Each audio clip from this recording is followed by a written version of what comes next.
Selamat bergabung Bapak, Ibu sekalian, dalam pelatihan peralatan kerja, K3LH, dan pemeliharaan dasar bidang otomotif. Pada topik 4, pemeliharaan komponen otomotif. Bapak, Ibu, pada subtopik 4.1, komponen kendaraan otomotif bagian engine, kita akan membahas 1.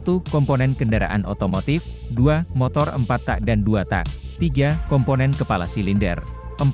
Komponen blok silinder, dan 5. Mekanisme penggerak. Kendaraan otomotif memiliki bagian yang mendukung dirinya untuk bekerja dan berfungsi dengan baik. Bagian-bagian tersebut terdiri dari komponen engine atau mesin, komponen powertrain atau pemindah tenaga, dan komponen sasis.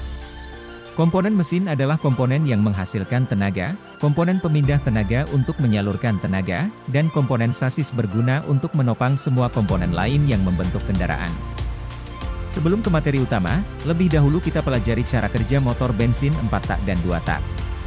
Motor bensin merubah energi kimia menjadi energi gerak. Motor 4 tak adalah motor yang pada setiap 4 langkah torak dalam 2 putaran engkol menghasilkan 1 tenaga kerja atau 1 langkah kerja. 1. Langkah isap. Torak bergerak dari TMA ke TMB. Katup masuk terbuka, katup buang tertutup.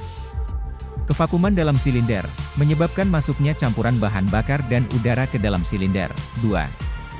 Langkah kompresi. Torak bergerak dari TMB ke TMA. Kedua katup tertutup. Campuran udara dan bahan bakar dipampatkan. Busi memercikkan bunga api untuk membakar campuran udara dan bahan bakar. 3. Langkah usaha. Pada langkah ini, gas bertekanan tinggi mendorong torak bergerak dari TMA ke TMB. Kedua katup pada kondisi tertutup. 4. Langkah buang. Katup masuk tertutup, katup buang terbuka. Torak bergerak dari TMB ke TMA mendorong gas sisa pembakaran keluar dari silinder. Selanjutnya motor 2 tak. Motor 2 tak adalah motor yang pada setiap 2 langkah torak dalam 1 putaran engkol menghasilkan 1 tenaga kerja atau 1 langkah kerja. Ketika torak bergerak dari TMB ke TMA, di atas torak terjadi langkah akhir pembilasan, diikuti pemampatan bahan bakar dan udara, yang setelah torak dekat dengan TMA pembakaran dimulai. Sedangkan di bawah torak, campuran bahan bakar dan udara baru masuk ke ruang engkol melalui saluran masuk.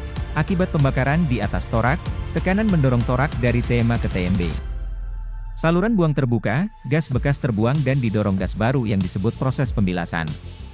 Di bawah torak, campuran bahan bakar dan udara di ruang engkol tertekan dan akan naik ke ruang atas torak lewat saluran bilas. Bahasan berikutnya mengenai komponen mesin. Pada komponen mesin ini, akan dibagi menjadi 2 kelompok, yang pertama, mekanisme katup dengan kepala silinder, dan yang kedua, mekanisme engkol dengan blok silinder. 1.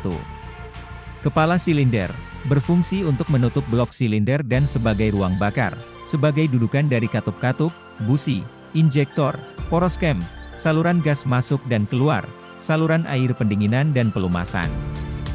2.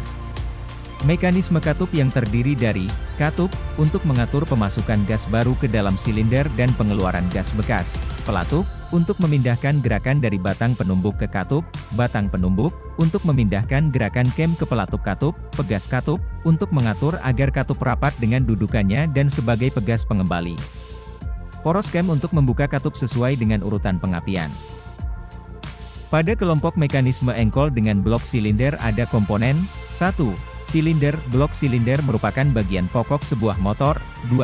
Torak dan kelengkapannya untuk menghisap, mengkompresi gas baru, menerima tekanan pembakaran, dan membuang gas bekas. 3. Poros engkol dan kelengkapannya untuk merubah gerak translasi torak menjadi gerak putar, dengan perantaraan batang torak. Sebagai tambahan, ada mekanisme penggerak, yang fungsi utamanya untuk meneruskan putaran dari poros engkol ke mekanisme katup. Terdiri dari penggerak rantai, penggerak.